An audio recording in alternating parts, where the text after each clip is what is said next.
the chairman of the National Economic Council, Den Lud, Binsar Panjaitan, spoke out about the initial financial condition of the Jakarta-Bandung high-speed rail, Whoosh project.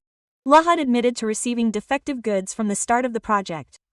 Now Luhut claims that President Prabowo Subianto will issue a process to resolve the Whoosh project debt.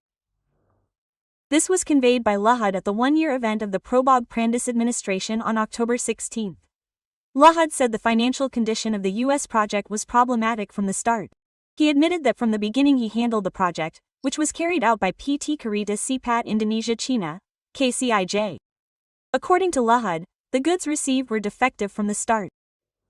This condition prompted the government to conduct a financial audit. Even the Financial and Development Supervisory Agency, BPKP, was involved. Download Tribun X sekarang, menghadirkan lokal menjadi Indonesia.